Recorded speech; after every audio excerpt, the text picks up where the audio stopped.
네, 1월 30일 월요일 매일 묵상 시작하겠습니다. 지금 그 1월 30일을 녹음을 해서 제가 올렸는데 지금 확인을 해보니까 목소리가 안 나오고 화면만 있어가지고 지금 다시 녹음하는 거라 지금 새벽이라 목소리가 조금 좋지 않습니다. 우리가 하이델베르그 요리문답을 공부하고 있는데 그 위로에 대해서 기독교적 위로에 대해서 이제 전체를 이야기하는 거고요. 우리가 얼마나 비참한 존재인지에 대해서 깨닫고 죄인인지를 그리고 거기서 어떻게 구원을 얻었는지 그리고 그 구원에 대해서 어떻게 감사하는지에 대해서 설명하고 있습니다. 그래서 우리 12문, 13문, 14문에서는 인간이 스스로 노력을 통해서 구원을 얻을 수 없습니다 라는 걸 배웠고, 그래서 우리가 이제 그 중보자를 찾아야 되죠. 그렇다면 우리가 어떠한 중보자와 구원자를 찾아야 됩니까? 라는 질문을 하고 있습니다. 15분은 우리가 어떠한 중보자와 구원자를 찾아야 합니까? 참 사람이시고 진정한 의로운 분이시며 동시에 모든 피조물보다 더 큰 능력을 가지신 참 하나님이신 분이셔야 합니다. 답이죠. 그래서 우리가 이제 우리의 힘으로 구원받을 수 없기 때문에 이 중보자와 구원자를 찾아야 되는데, 중보자라고 하면 이제 중간에서 그 하나님과 그 사람 사이에 그런 이 중간에서 기도하고 우리의 죄를 대신하는 그런 존재가 필요하다는 거죠. 왜 그 중보자가 필요하냐면, 인간의 그 죄를 저질렀기 때문에 그 하나님 앞에 서려면 의가 있어야 되겠죠. 의가. 그래서 의를 완성해서 우리를 하나님 앞에 설 수 있게 해주어야 되고, 우리를 구원자는 또 우리가 죄를 해결해야 되잖아요. 죄를 해결해서 영원의 형벌로부터 살 수 있게 하기 위해서 중보자와 구원자가 우리가 필요한 거죠. 우리 힘으로 스스로 하나님께 나갈 수 없기 때문에.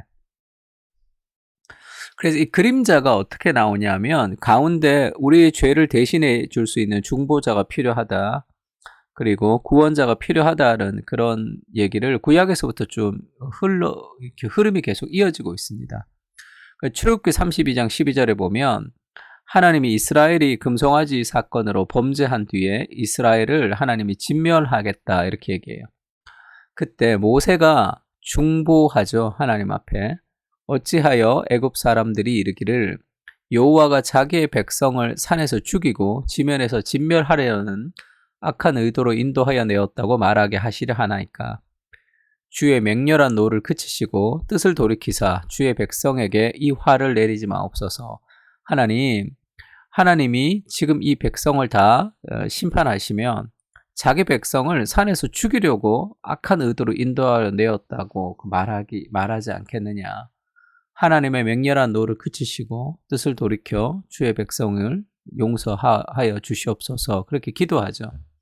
이 모세의 이 중보 기도를 듣고 14절에 보면 여호와께서 뜻을 돌이키셔서 말씀하신 화를 백성에게 내리지 않았다 이렇게 얘기합니다. 하나님께서 뜻을 돌이켰다는 것이 좀 의아하기도 하죠. 그러면 하나님이 전능하신데 뜻을 돌이키시고 후회하시고 질투하시고 그런 표현들이 이제 성경에 있는데, 이 표현들은 뭐라고 얘기해서 기억이 나는지 모르겠는데 신인동성론이라고 얘기했습니다. 신인동형론, 이 두 가지가 있는데, 신인이라는 것은 이 신을, 하나님을 인간으로 동성, 인간과 똑같은 성품을 가진 것으로 표현하는 그런 성경의 기술의 방식이죠. 신인동형론이라는 것은 하나님을 인간과 똑같은 모습으로 계시하는 거예요. 하나님의 손이 나타나셨다. 주의 얼굴을 우리에게 보이셨다. 하나님의 등을 봤다 할 때 하나님 등이 어디 있고 얼굴이 어디 있습니까? 그것을 통해서 우리에게 하나님을 계시하시는 과정이죠. 하나님의 어떤 사랑과 하나님의 거룩하심과 하나님의 능력을 나타내, 여호와의 손이 나타났다 그러면 하나님의 능력이 베풀어졌다는 그런 뜻이지, 정말 손이 쑥 나타나고 그런 게 아니잖아요. 하나님이 뜻을 돌이키셨다 이런 표현들도 하나님이 막 잘못 선택해서 내가 실수했구나, 내가 잘못 선택했구나, 내가 생각이 짧았구나, 지금 그렇게 뜻을 돌이키시는 게 아니죠. 그러면 이 구절을 통해서 우리에게 보여주는 것은 하나님이 어떤 성품을 지금 계시해 주시냐는 거죠. 하나님이 막 틀리고 잘못된 게 아니라면 모세의 중보를 통해서 하나님의 뜻을 돌이키시는 걸 통해서 어떻게 보면 모세가 더 어른 같고 하나님이 더 애기 같은 느낌이 있어요. 막 화를 내면 모세가 막 달래는 그런 느낌이 있습니다. 이건 그것을 보여주는 것이 아니라 이런 본문을 통해서 우리에게 보여주고 싶은 것이 뭐냐면 여호와의 분노는 정당해요. 죄는 반드시 진노해야 됩니다. 근데 하나님이 죄를 진노해야 되는 하나님이 진노하지 않는다는 것, 뜻을 돌이키셔서 진노하지 않는다는 것은 중간에 뭐가 있어야 되는 거죠. 그 하나님의 심판이 대신 이루어져야 된단 말이에요. 그래서 지금 이 모세의 기도를 통해서 하나님의 심판이 없어지는 거, 그것을 하나님이 이스라엘의 죄가 있는데 그냥 내가 눈 감아 줄게가 아니잖아요. 죄는 반드시 벌해야 되는데. 그래서 하나님의 이 심판을 돌이키는 데는 뭐가 필요하다는 거죠? 중보자가 필요하다는 걸 보여주는 거예요. 이 구절들은. 단순히 모세의 어떤 스토리를 얘기하는 것이 아니라 구원자 그리스도가 보여주는, 모세는 예수 그리스도의 예표가 되는 거죠. 그냥 모세가 기도했다고 죄를 용서해 줘버리는 거는 있을 수 없는 거죠. 그 죄가 그냥 용서되는 게 아니라, 모세의 기도로 그냥 용서되는 것이 아니라 그리스도가 우리의 대신 심판을 받기 때문에 용서가 되는 거죠. 어린 양을 제물로 바쳐서 죄가 완전히 용서되는 게 아니라 그것은 그리스도의 예표죠. 장차 오실 그리스도에게 진노가 쏟아짐으로 죄를 사함을 받는 거지, 그 어린 양 자체가 죽음으로 죄 사함의 어떤 능력이 있는 게 아니잖아요. 그것을 예표라 그러죠. 그래서 이런 본문들은 우리의 구원에 어떤 중보자가 필요하다는 것을 보여주고 있습니다. 또 하나의 사건을 좀 보면 그 레위의 증손인 고앗의 손자 이스라엘의 아들 고라 자손이 있죠. 레위 자손 중에 고라 자손이 있습니다. 그 성전에서 그 물건을 이동하고 할 때 그 성전에서 일했던 레위 자손 중에 고라 자손이 있죠. 또 루벤 자손. 네, 하품해서 죄송합니다. 새벽이라 내가 끊고 다시 녹음을 하면 또 음성이 안 되고 이래가지고 지금 그냥 쭉 이렇게 좀 기침해도 그냥 쭉 가는데 좀 양해해 주시고 들으시면 좋을 것 같아요. 뭐 조금씩 끊었더니 자꾸 이게 중간에는 또 녹음이 잘 안 돼요. 뭐가 왜 그런지 잘 모르겠습니다. 그러니까 고라 자손이 레위인인데 왜 너네만 하나님의 음성을 듣느냐, 우리도 듣는다. 그렇게 이제 2인자의 그런 컴플렉스를 가지고 이제 그 데모를 한 거랑 비슷해요. 루벤 자손도 장자의 자손이죠. 그래서 이제 이 사람들이 연합을 해서 당을 지었습니다. 그러니까 당을 무리를 만들었죠. 그리고 이스라엘 자손의 총회에서 택함을 받은 자고 회중 가운데 이름 있는 지휘관, 그러니까 리더십들을 모았어요. 250명을. 그래서 모세를 거스렀습니다. 너만 리더냐? 우리도 리더다. 그러면서 모세를 거스렀을 때 하나님이 지금 그 12지파의 사람, 그 족장들의 그 지팡이를 다 꺼내서 그 지팡이에 싹이 나는 그곳이 하나님이 인정하시는 리더십이다. 그렇게 얘기하는 장면이 있습니다. 17장 5절에는 내가 택한 자의 지팡이에는 싹이 날 것인데 이것이 이스라엘 자손이 너희에게 대하여 원망하는 말을 내 앞에서 그치게 하리라. 내가 그렇게 결정하겠다. 리더십에 충돌이 있으니까 하나님이 정해주겠다는 거죠. 모세가 이스라엘 자손에게 말합니다. 그들의 지휘관들이 각 지파대로 지팡이 하나씩을 그에게 주었더니 그 지팡이가 모두 12이라. 그 중에 아론의 지팡이가 있었더라. 그래서 그 지팡이가 쭉 있는데 하나님이 누구의 지팡이를 들어서 이제 하나님이 택하시냐면 아론의 지팡이죠. 그러니까 모세와 아론을 하나님이 세우신 겁니다. 그러니까 이것을 통해서 이제 뭘 보여주느냐는 거죠. 이것을 통해서 뭘 보여주느냐, 그것은 하나님이 모세와 아론을 특별히 사랑하는구나 이런 걸 보여주는 게 아니라 왜 그 많은 리더십들 중에 하나님이 아론을 선택해서 그 일들을 이루시냐는 거는 하나님이 그 이스라엘을 인도하는 많은 지도자들을 통해서 이루는 것이 아니라 오직 한 명의 그 중보자를 통해서 하나님께서 인도하신다는 것을 보여주는 어떤 그림으로 보면 좋겠습니다. 그래서 지금 구약에서도 이 한 명의 중보자가 필요하다, 우리를 위한 메시아가 필요하다라는 것을 지속적으로 이야기하고 있는 거죠. 그래서 참 사람이시고 진정한 의로운 분이시면서 동시에 모든 피조물보다 더 큰 능력을 가지신 참 하나님이신 분이셔야 됩니다. 사람의 죄를 대신해야 되기 때문에 사람이어야 되지만 또한 사람이면 누구나 자신의 죄를 가지고 있죠. 사람인데 죄가 없어야 돼요. 그러니까 죄 없으신 하나님이 사람이 되신 겁니다. 그래서 고린도후서 5장 21절에는 하나님이 죄를 알지도 못하신 이를 우리를 대신하여 죄로 삼으신 것은 우리로 하여금 그 안에서 하나님의 의가 되게 하려 하심이라. 하나님께서 우리를 사랑하시는데 우리는 죄인이에요. 죄는 하나님 앞에 심판받아야 됩니다. 그래서 하나님이 그냥 눈 감아줄 수는 없는 거예요. 하나님 반드시 죄를 벌해야 되는데 근데 우리를 또 사랑하시니까 우리 구원하고 싶단 말이에요.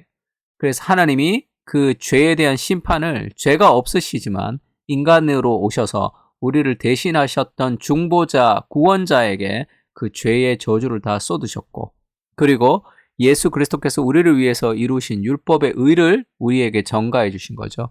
그래서 우리가 예수님을 믿을 때 두 가지 일들이 벌어지는데 하나는 우리의 죄가 예수님에게 전가되어서 예수님께서 우리 대신 심판을 받으시고 그리스도가 율법에 순종하면서 이루신 그리스도의 의가 믿음으로 우리에게 전수되어서 하나님이 나를 보실 때 예수님처럼 보신단 말이에요. 의롭게 보신다는 거예요. 그래서 이것이 이렇게 우리의 중보자가 되시는 이것이 언제 시작되었는지를 좀 알면 좋은데 삼위일체와 구속의 언약이라는 책이 이제 번역이 됐습니다. 지금 이 언약 신약에 대한 책이 번역이 잘 되지 않아서 이때까지는 뭐 강의하거나 제가 소개할 때 힘들었는데 이제는 많이 번역이 돼 언약 신약에 대해서 많이 번역이 돼서 이런 책들 굉장히 좋습니다. 구속의 언약이라는 말이 있는데 뭐 아브라함의 언약, 뭐 모세 언약, 뭐 행위 언약 이런 언약이 이제 많은데 우리가 이제 구약을 옛 언약이죠. 구약, 신약을 새로운 언약이죠. 성경은 언약의 책입니다. 성경에 나오는 수많은 언약이 있는데 그 언약들보다 더 상위에 있는 그 창세전에 맺었던 언약을 그 구속의 언약이다 이렇게 얘기합니다. 이 구속의 언약이 뭐냐면 왜 삼위일체와 구속의 언약이냐 하면 삼위일체라는 하나님을 대표하는 대표자로서 성부 하나님과 언약이라는 게 쉽게 얘기하면 계약서를 쓰는 거예요. 그 다음에 인간을 대표하는 예수 그리스도께 맺은 언약이라는 거예요. 언제? 창세전에. 창세전에 하나님과 예수님과 언약을 맺으신 거예요. 성부 하나님의 대표로서 성부 하나님이, 삼위일체의 대표로서 성부 하나님이, 그리고 인간의 대표로서 성자 예수 그리스도께서 맺으신 언약을 얘기합니다. 그래서 에베소서 1장 4절에 보면 그 창세전에, 이 세상이 있기도 전에 그리스도 안에서 우리를 선택하셨다는 거죠. 우리로 사랑 안에서 그 앞에 거룩하고 흠이 없게 하시려고 그 기쁘신 뜻대로 우리를 예정하셨다. 그리고 예수 그리스도로 말미암아서 자기의 아들들이 되게 하셨다. 우리를 구원하시는 그 계획, 죄인인 우리를 구원하시겠다는 하나님의 계획이 창세전에 있었던 거예요. 만세전에 있었습니다. 그러니까 우리가 이 신비로운 사실을 다 알 수는 없어요. 다 알 수 없지만 우리가 아는 것 한 가지가 뭐냐면 나는 우연히 이 땅에 태어난 존재가 아니에요. 나는 이 세상이 있기도 전에 하나님의 마인드 속에, 하나님의 생각 속에, 하나님의 마음 속에 사랑으로 존재하고 있었습니다. 만세전에, 창세전에 하나님이 우리를 사랑하셔서 우리를 택하셔서 2000 몇 년, 1900 몇 년 하나님께서 우리를 이 땅에 보내셨단 말이에요. 그래서 내가 이 땅에 태어나서 예수님을 믿고 예수님을 사랑하는 것 같지만 그것은 내가 이 하나님을 사랑하는 것이 뭐 20년 되었고 30년 되었고 40년 되었고 그렇게 될 뿐이지 하나님이 우리를 향한 사랑은 더 긴 시간을 향한 그 영원전 이 세상이 있기 전부터 너는 내 마음속에 있었던 나의 사랑이었다. 그렇게 고백하는 것. 그것이 우리를 선택하신 구원의 확신, 구속의 언약입니다. 그러니 얼마나 내가 사랑스러운 존재입니까? 얼마나 귀한 존재예요.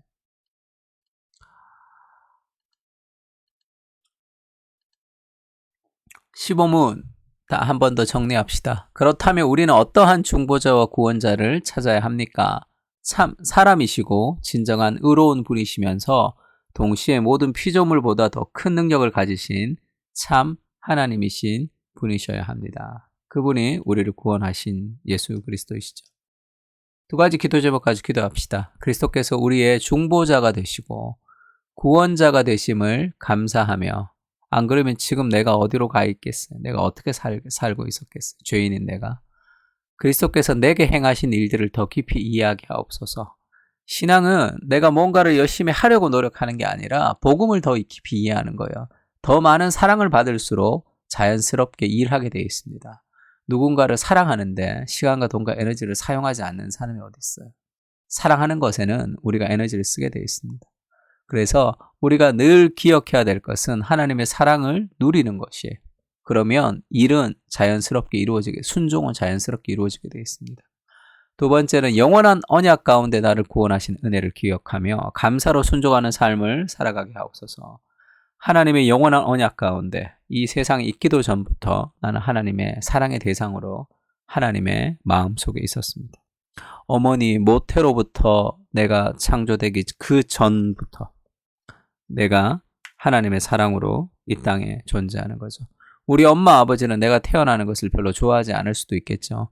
그러나 우리 엄마 아버지가 나를 이 땅에 보내신 게 아닙니다. 하나님이 나를 선택하셔서 나를 이 땅에 보내신 거죠. 그런 영원한 언약의 그런 구원을 좀 감사하며 살았으면 좋겠습니다. 두 가지 기도 제목 가지고 다 같이 기도할까요?